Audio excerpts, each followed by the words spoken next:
unmute and turn it over to you, Lisa. Oh, thank you so much. I'm so glad to be here.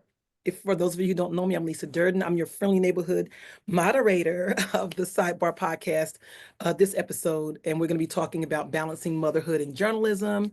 And I'm so glad that it's presented by the New York Association of Black Journalists, which is kind of cool. I'm new to this particular chapter, but of course I've been a member of NABJ. Left for some years, but I'm back. And then I wanted to kind of be more involved and participate in whatever's going on. So I joined the podcast group, and now I'm here moderating, which is cool. So you can look me up on all the platforms and find out all the other stuff I do, but I'm a TV personality / award-winning filmmaker. I produce projects typically that are factual projects like documentaries, docuseries, and the like.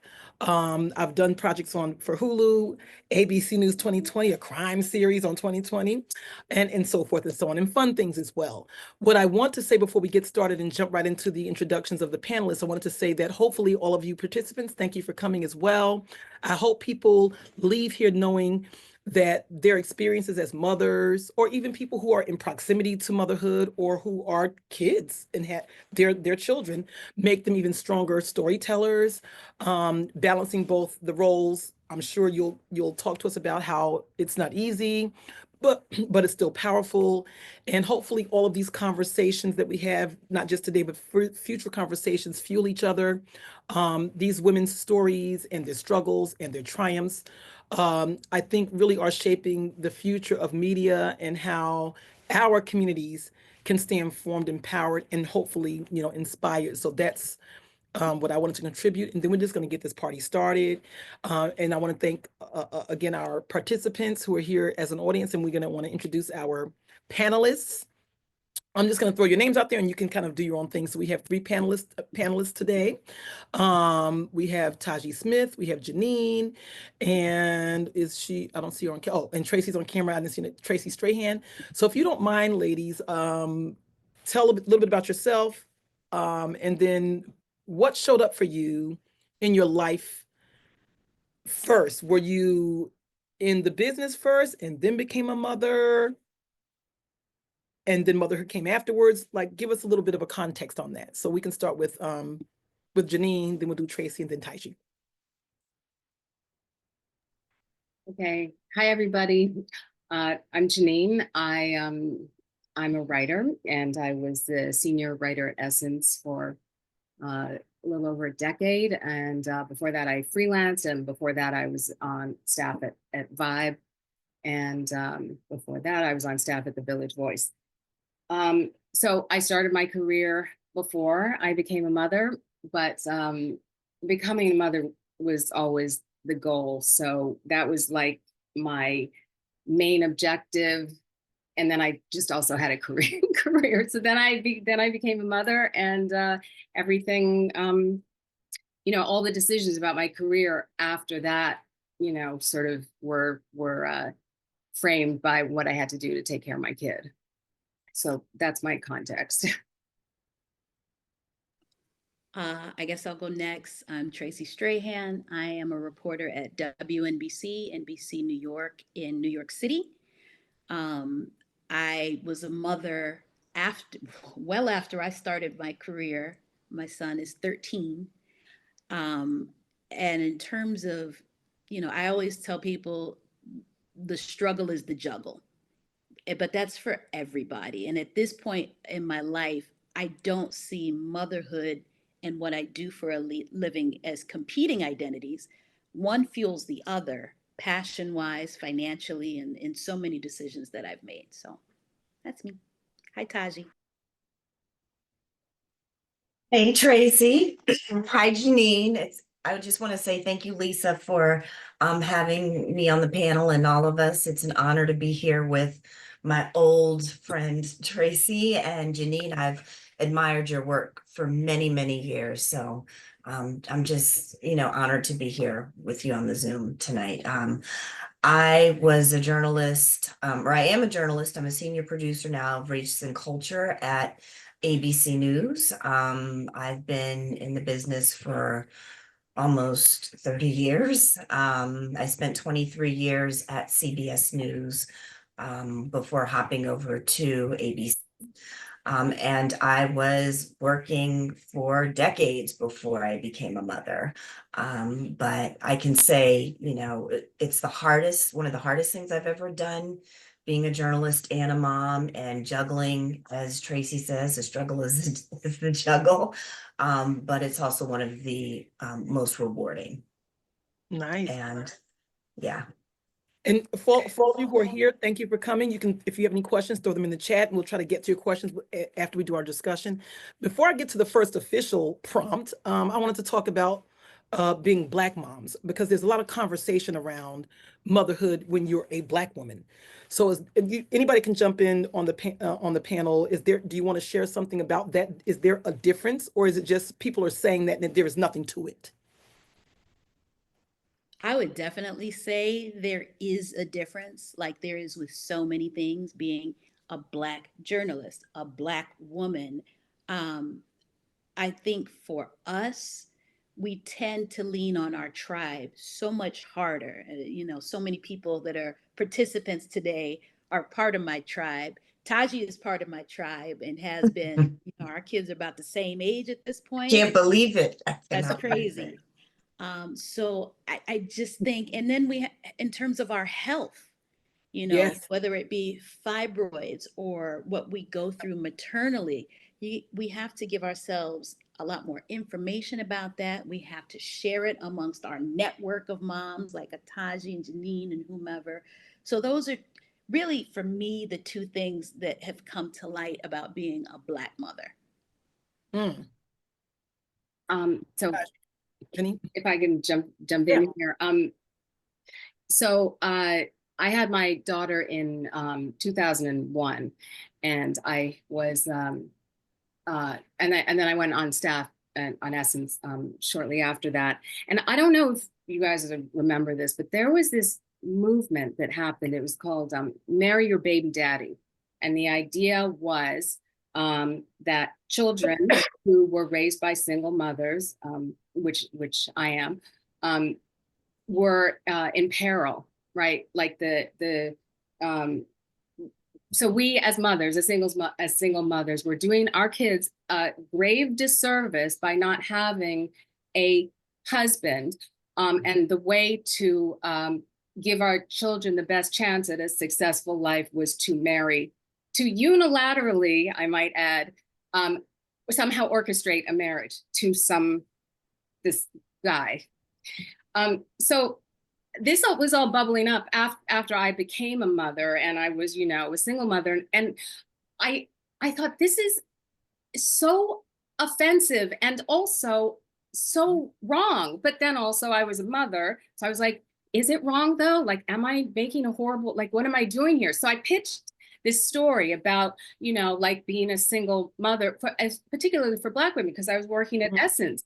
And one of the great things is that, that platform allowed me to actually really dig into those statistics, the issues that, people were talking about in terms of like these poor outcomes for children of single mothers did not have to do with the father. They were economic, right? So there are many ways to address economic issues that don't involve somehow orchestrating a marriage, And so I was able to, in that story, and then in a lot of the stories I did afterwards, actually deal with a lot of the discussion about Black mothers and Black children and how we raise our children, and Black boys in peril and Black girls in peril.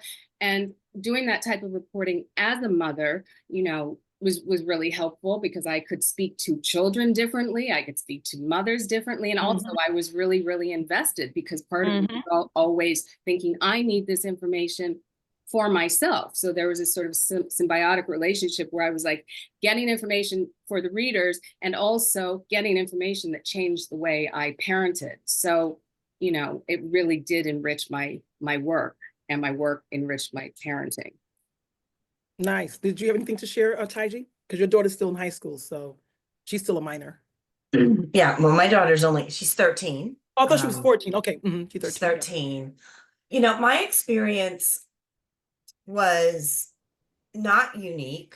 I was not married when I got pregnant, and I was, I'll share with you out there in Zoom land, I was 38 years old, and in a primarily news organization. And so, my experience as a Black unmarried woman, pregnant, was not easy. And, there was a lot of shame, there was a lot of humiliation. I had people coming into me saying how worried they were about me, white people. How could I do this to my career? They were so, I'm so afraid for you. And the organization that I was in at that point, which is not ABC News, but it was CBS, there were a lot of women who, had chosen not to have babies, had chosen not to become mothers. Very, very different from the environment where I am now at ABC News, where, I'd say the majority of the women that I work with are moms, and being a mother is normalized. But at that point, I was working with women who had made the conscious decision, or maybe it was unconscious, but they were at the top of their careers, but they were not moms. And so, I think that people still were not able to see me as a whole human being, right? And so I was this Black, single, young, 38, not so young, but to them, like, young woman who's gonna have this baby, and I'm in this terrible life. And, there was a power in knowing that that really was not my reality at all. And that I had, a good man who's an incredible father, and I have, you know, the suburban life that they all thought was not possible. And they were not able to see me that way because of their own preconceived notions of Black women and single moms and the whole narrative, that many of them have brought into. So, that was my experience. And it is what it is, but I share that because I'm not the first African American woman to get pregnant and have a baby and make a conscious choice to have it. And I want other moms out there to know that don't let people shame you into not being proud. Don't let them shame you into not being happy about your pregnancy. And know that you're so much more than that workplace, and that there's going to be a lot waiting for you on your journey that will make you whole and full. Yeah, I think that, I've seen, not from an experiential standpoint because I'm not a mom, but I've seen where when Becky and Karen have kids, oh my God, it's amazing. They're supported. They don't ask, where's your husband? They assume, and they treat them as if they made a decision for themselves and their values. So I think that I have experienced seeing that from the sidelines as well, which I thought is very concerning. So you guys sharing that was, at this date and time, still kind of disappointing. I was going to say, Yeah, just being a Black woman in news in yeah, general, you tend to be a walking education for the masses. yep, You're bucking stereotypes. They want to yep, see you and think they know who you are, whether yep, based on your look or your name. yep. And, they try to place you. They say, oh, this poor single Taji. I mean, this Mhm. woman is a producer at a Girl, network news living in girl. suburban New Jersey at the time, right, Taji? You Yeah. know, you were good. You were Thank fine. you. But I was fine. you were a walking, we tend to be that where we give the education and we have to buck these stereotypes no matter Absolutely. who we are in news, whether you're a mother, whether there's single dads out there, or whether you're Yeah, just Absolutely. a Black woman in general in any news setting. They think they know who you are. but they don't. Mm-mm. Yeah. Exactly. Or they want you to think they know who you are. That's a gaslight. They want you to feel like, oh my God. That said, I want to kind of back up a little bit. So if you care to share, anybody can jump in, or all three of you can answer. At what point in your career did you all decide, hey, I want to be a mom? Was it something that was a long time goal? Was it something that you thought, I'm pregnant, okay, I'm thinking about it now, let me run with this? Or how did you come to making the decision to be a mom? Because everybody comes to motherhood, in their own way, especially all of you guys were in the careers first and then became moms later on. I knew that I always wanted to be a mother. I felt, that motherhood was in my future. But when looking back, I mean, it was the 90s in New York. Mm-hmm. And if you listen to the narrative, like the pickings were pretty slim, right? And there was this whole, Black women aren't getting married, and there are no good Mm-hmm. Black men out there, and you're gonna have to do it on your own. And I bought into that. I wrote a book called Sometimes Rhythm, Sometimes Blues, Love, Sex, Relationships, The Search for Mr. Right. It was this whole anthology of women who were wondering, like, are we going to meet this person? And I knew when I did become pregnant that I felt very blessed, very fortunate. And it was something that I wanted. And at 38, it was something that I was either going to have to do, or it probably was not going to happen for me again.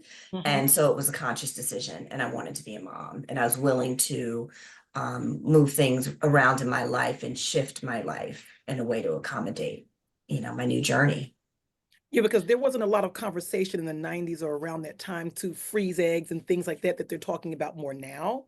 So I'm understanding that when we were coming around, there was not even a thought of that. So to your point, you said, I'm 38, let me just go for it, That's Well, no. You know what?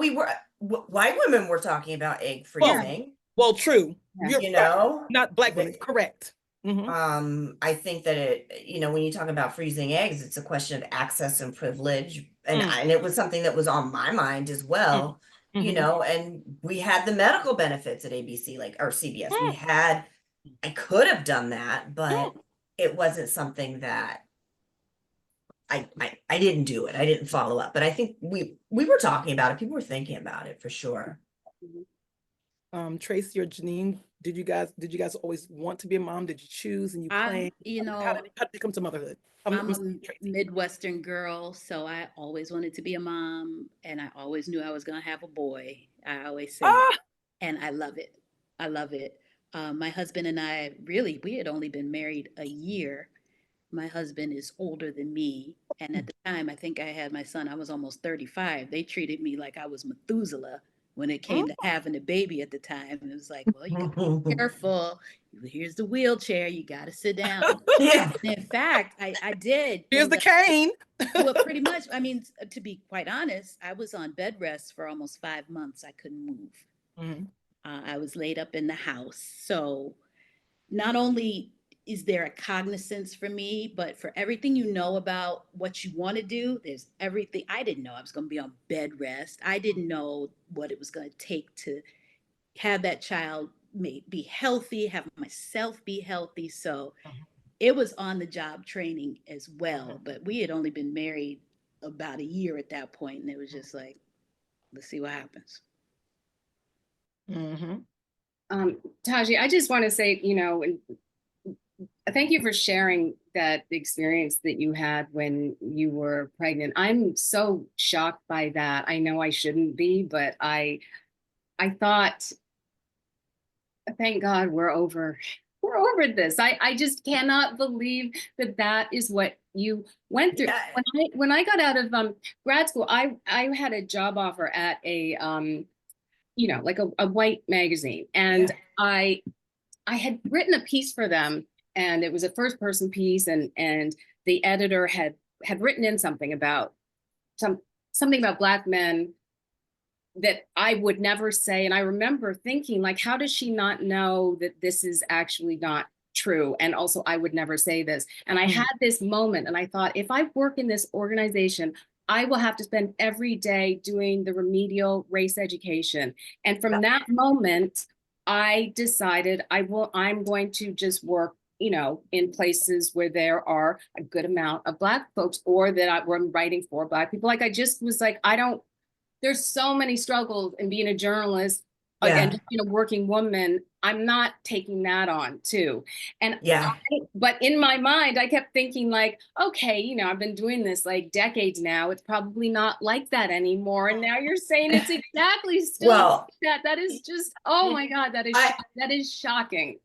I shouldn't be wasn't shocked, going but- to share that. I mean, I've never shared that story with anyone really publicly, but Lisa asked, like, what was your experience as a Black woman? And I think, you know, Janine, you had the blessing to be in an environment surrounded by Black people, Yes. you know, who probably loved on you and nurtured you. Mhm. Um, and that was not my experience. However, I will say that my boss, the woman who ran the entire show, was very supportive and, Nice. you know, really gave me the freedom in the space to, you know, she said, like, you've got your job. Like, what are you worried about? It's all logistics, is what she told me. Of course, she's an executive producer.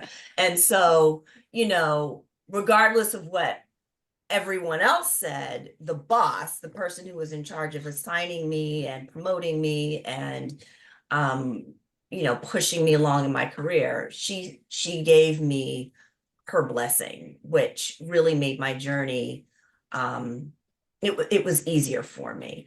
I will say, Janine, and to, you know, the people out there, this still happens, you know, Sadly. and Yep. in my current network, I've had a young, you know, a woman come in and she works in the organization and she is unmarried and she, you know, just had a baby and she felt like she was being, you know, gossiped about, sidelined, mommy tracked. And I told her that everything she was feeling was absolutely real, but that she would get through it. And this happens, and I'm sure it happens every single day because it does, you know, feed into people's stereotypes about Black women. And so, you know, I likened it to wearing the scarlet letter, right? I really thought about that during my pregnancy. Like, I cannot hide this. Like, this is here.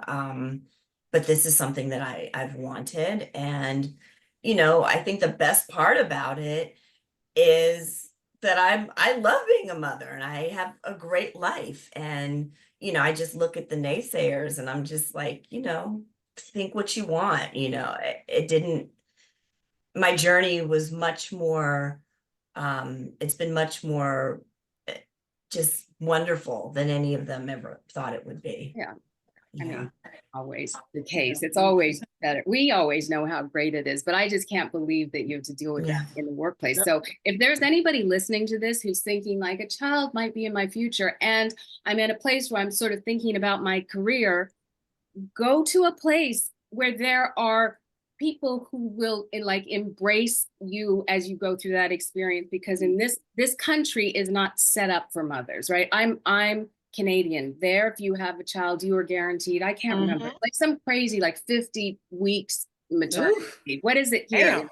Like, I mean, I remember there was when I was at Awesome. Essence, one of my colleagues had a baby, and I remember when she came back into the office, and I was stunned because I remember at that point with my child, I was still figuring out like nursing. We were still, you know, like 100%. I cannot, it is cruel to have a mother separated from her infant for X number of hours a day. It's not good for the mother and it is not good for the baby. And I'm like, I cannot stand what they do here. But in any case, like the stories that you're telling me, that even when you're past the infant stage, it's horrible. When I started working at Essence, oh my God, some of the things I asked for, I was so like blinded by my maternal whatever. I wasn't even thinking about how like out of bounds some of these things where I said, well, I can take this job, but I'm going to need to work from home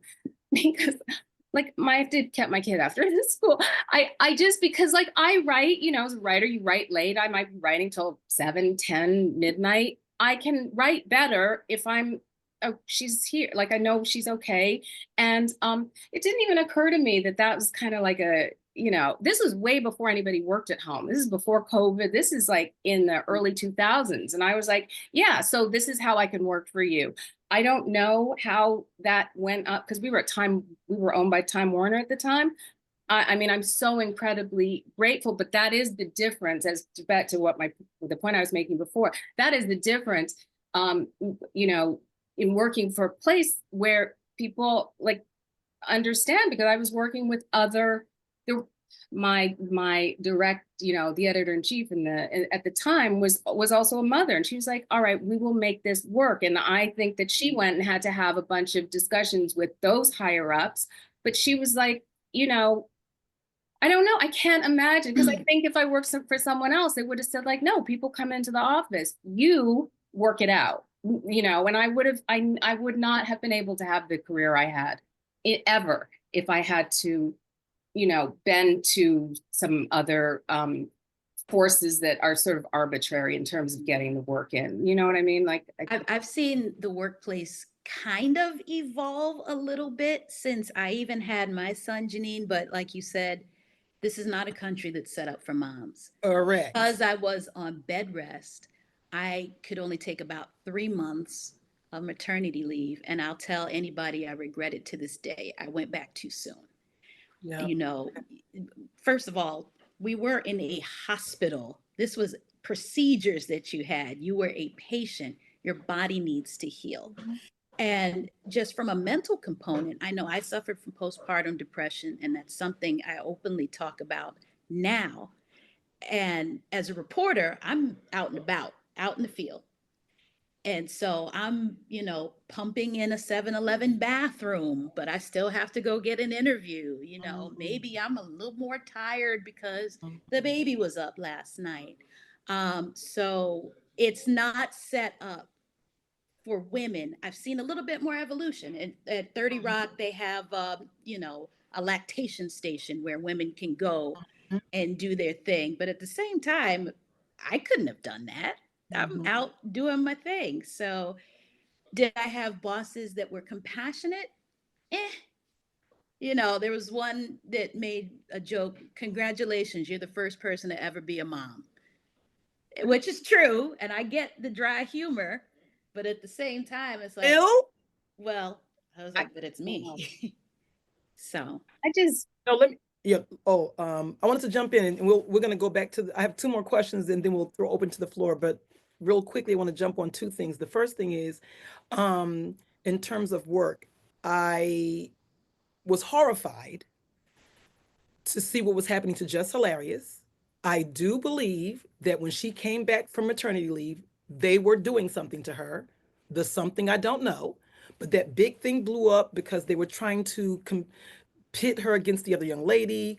It seemed like she felt like she was being moved out of her position when she came back from maternity leave. That was very present, even though I don't know the specific details, but her anger was palpable. And when she went and did her live, I knew now maybe she shouldn't have done the live, but it doesn't matter. You can't stab me and tell me how I'm going to experience the pain and what I should do to express the pain. So that was the first thing. I'm thinking it's 2025, but then I remembered I felt a little bit, it felt palpable, because I remember one time I was working as a producer, I shall not name names, on a documentary where I was crewing up for a shoot, and this one young lady who had already been a mom and she had 2 or 3 kids. I said to the person, John Doe, listen, for the equipment, I'm gonna call Jane Doe and have her pick the equipment up and take it to the location. She was a PA. And then he said, oh, don't call her. She has kids. And he has kids. Now, he said, call Malik.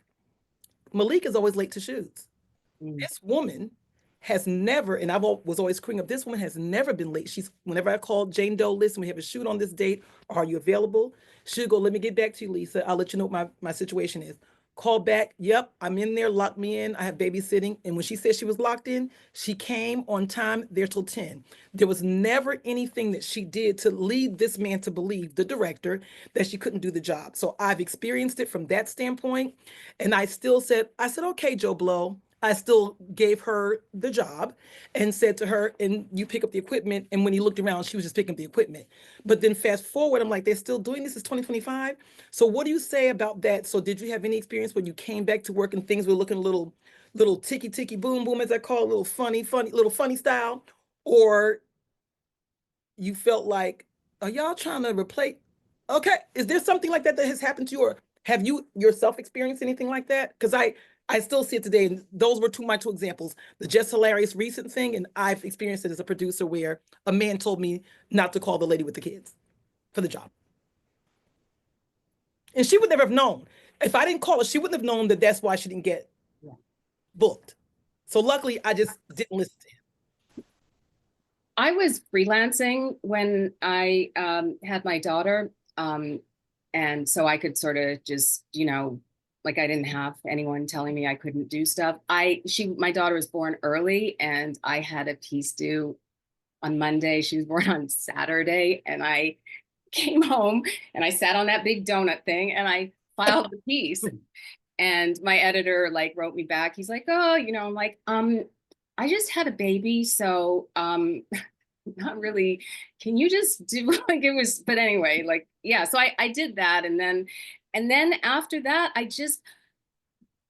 I remember, like I said, no, I didn't have anybody telling me I couldn't do stuff. And because of that, I was just like doing anything. There was a point when my daughter was an infant where she refused to take a bottle. So I was just breastfeeding and I had an assignment and I was interviewing this business guy, like a middle-aged businessman. I'm like, okay. And so I like show up with the baby and with the I'm doing the interview and then she starts doing the like, oh, and I'm like, oh, okay, she's hungry. I don't even I don't even say anything. I just throw the thing over and I put the baby on.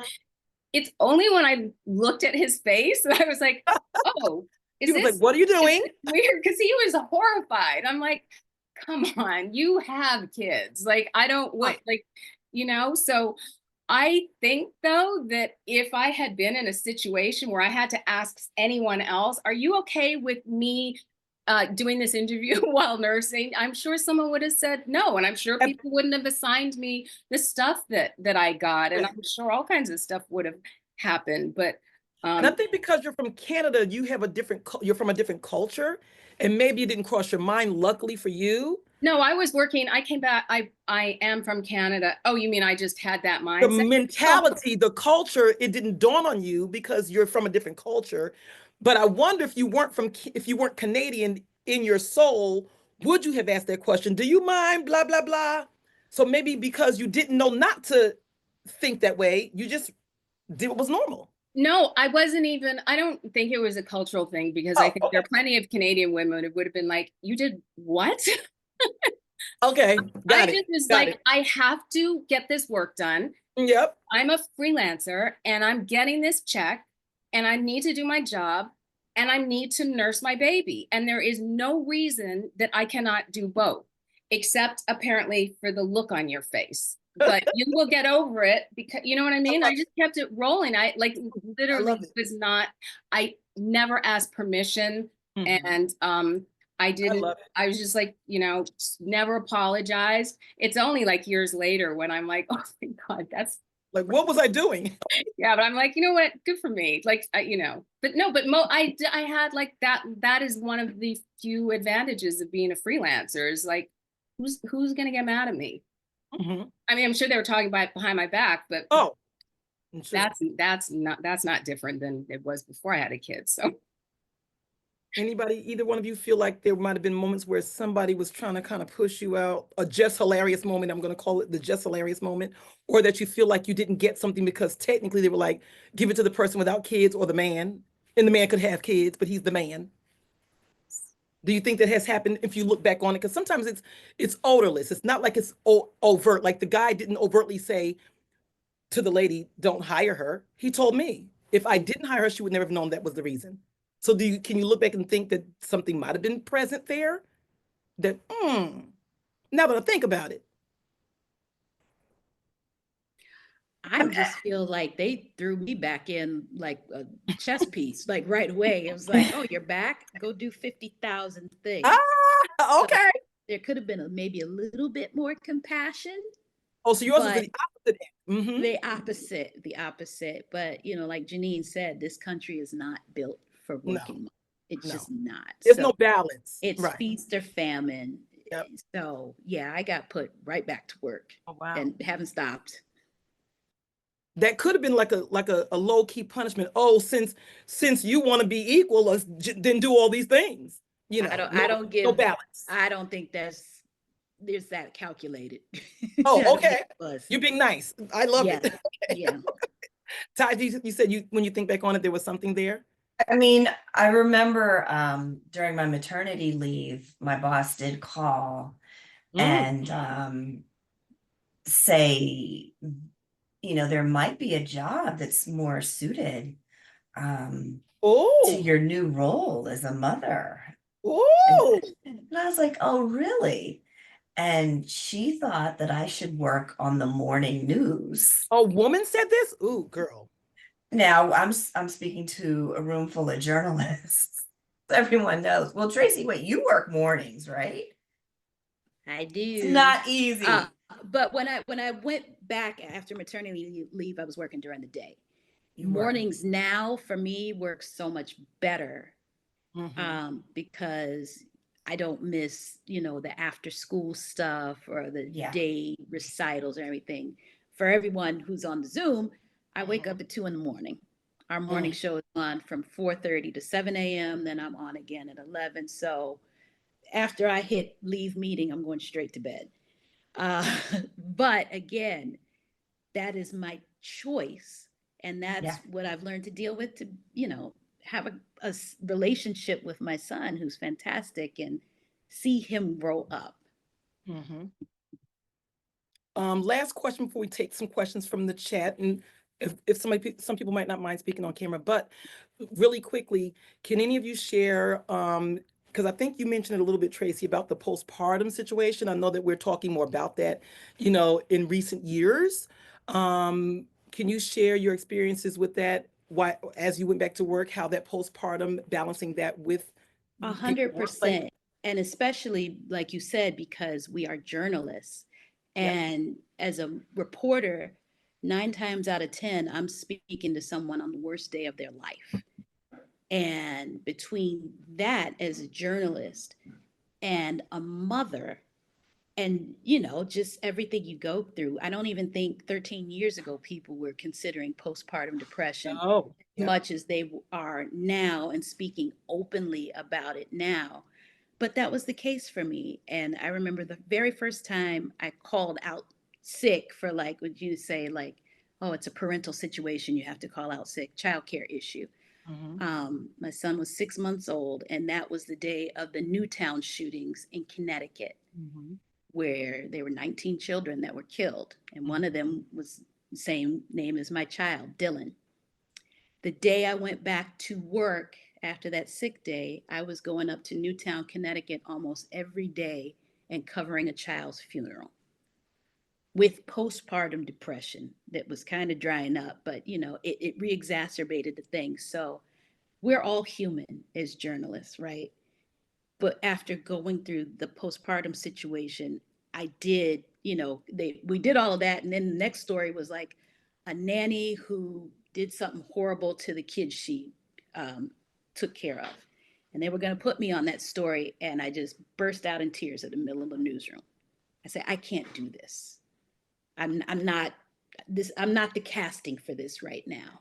And it really was because of the postpartum issues, depression issues, that again, I'm able to talk about it now. I don't know if I was fully cognizant of it then, but again, we're in a business where we're seeing people at very vulnerable times, and we're human as well. You're vulnerable as well. You're thinking, if it could happen to me, or am I wrong for trying to reach out to this person in this way?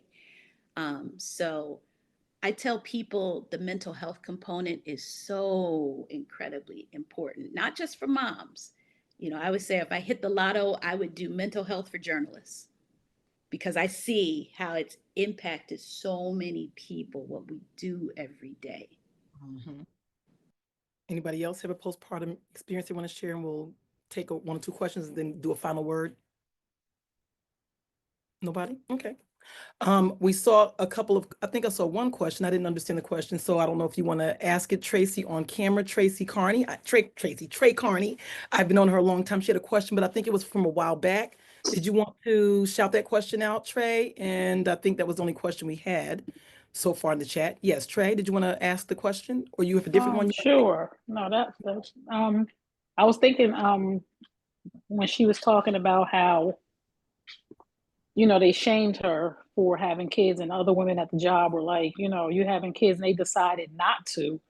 Do you think that there's a level of regret? Have you talked to women that may have levels of regret for choosing a career over children? Because I mean, we're aging, and I mean, some people didn't want kids, but those who did but chose the career, do you think they have a level of regret because now there's no grandkids visiting and those different things?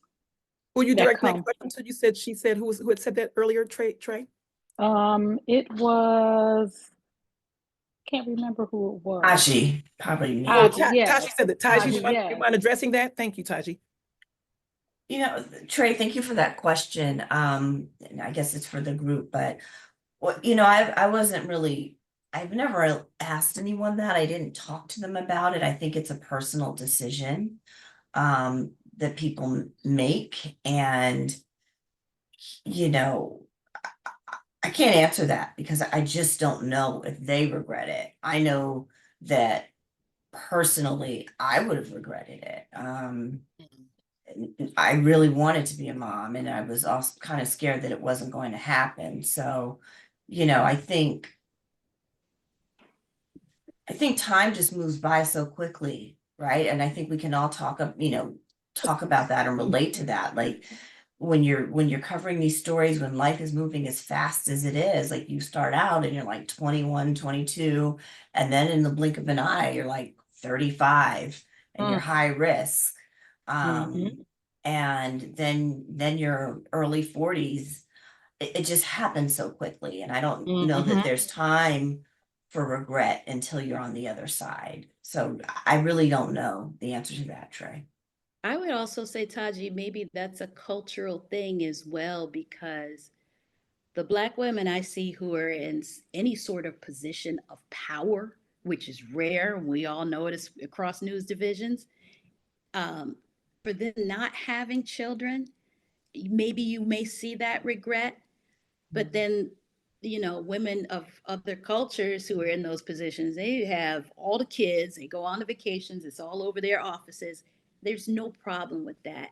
Yeah. And I would tell people, of course, I don't regret it, but I have a couple of younger producers who I'm very friendly with at my place. And I say, if you want to do it, do it. What's going to be written on your tombstone? Yep. That you were the lead at 6, that you know, got this award, and oh, you guys got a 10 share for this special on 2020. It's going to be mom. Yep. It's going to be daughter. Mom. It's going to be who you were. So. Yep. Trey said, that's so good. We have one more question in the chat, and then we're going to do closing remarks. I think, Jewel, do you mind sharing your question out loud with the group? And I don't know who you're addressing it to, or if it's just for the entire panel. Jewel, I liked your question as well. Yes, thank you. Love the panel so far, everyone. Right? Oh, clap for that. That's my phrase. Yeah. Clap for that. We Yeah, can do you're clap the hands. clap the hands. Yes, you're all doing amazing. All Thank you. Yeah, sure. It's for everyone. Is there a wrong way to balance motherhood and journalism? I love that question. Good last question. Thank you. Who wants to take that, or, you know, it's up to, it doesn't matter. Janine, you have a comment? I don't know if there's a bad way, but just listening to the other women speaking, it seems like there are more challenging ways to approach it. Like, you know, when I was in journalism school, I had initially wanted to go into television, and halfway through I was like, no, I'm not really about that, and I went into print. Oh my God, from listening to what you guys said, I don't think I could in a million years have done what I did. Like the flexibility that I had, because I was in print and also freelancing in the early days and then working at a Black women's magazine. I just, you know, I remember getting up in the middle of a staff meeting that was, I'm the senior writer. We are pitching stories, and I get up and put on my jacket, and the editor-in-chief said, where are you going? And, you know, I said, it's Halloween. I gotta go. My daughter has a very elaborate costume, and I left. Now, I'm like, you guys have made me feel so incredibly grateful for these decisions that I did not make with my child in mind before like in the early days when I decided to go into print. But I do not know how you guys did this. Like, I'm just flabbergasted. So I would say there were many times where things would happen early on, and I would tell people, I just look and say, I didn't think this through. Because you don't know what's going to come at you. You don't Yeah. think about the sick days, or, you know, the school stuff, or, you know, if somebody messes with your child on the play. You know, there's so many intangibles that come up. But your situation is unique to you, and it doesn't make it any less challenging. Like every mom out there, you know, are we superheroes? Okay. I'm not going to say no, but just as women, what our task and what we're faced to do, and the emotional toll that's on our shoulders, you know, what are you going to do? You just deal with it. that's true. But I'm still very impressed by the juggling you guys had to do, and the maneuvering and the working in what sounds to be like, I mean, frankly, like a hostile work environment for a mother. No, you know, I don't want quiet. I folks gotta to, go back to work in the yeah, morning. Quiet. I don't want people to walk away with that perception. Like, I No. think it wasn't hostile. I think that people were ignorant at that network, and it was a certain group of people, but we were in a very small, tight-knit sort of environment. I mean, I was being facetious when I said that, but I'm Yeah. comparing it to like, oh, when you bringing the baby to work environment that I was working in. Like, you know, Yeah. it was very, yeah, I feel like I got to You were call lucky. everybody now You- and thank them, because, yeah, I mean, I wasn't the only one who had a kid running around the office at times. So I just, yeah, you guys, that's a lot. I mean, I know it wasn't hostile, but you had challenges that I, you know, a lot. Well, all of us who are in television knows what wrapping up means. So I'm wrapping it up with one last comment I want you guys to share. So for all of you, each individual, can you share what would be one encouraging word or thing or piece of advice that you would share or look back on and say, here's my piece of advice I would give my younger self? That's kind of a cool question. So if you want to start, Taiji, and then we'll go to Janine, and then we'll end with Tracy. Sure. Your younger self, what would be that advice? Well, my younger self or your younger my self? younger mom self. Oh, go with that one. That's a good edit, journalist. That's a good edit. So here's a couple quick things, and I'm going to rattle them off. If you are a mom out there of a young child, I'd say anywhere from 6 months to 6 years. It's tough, but hang in there. Don't give up.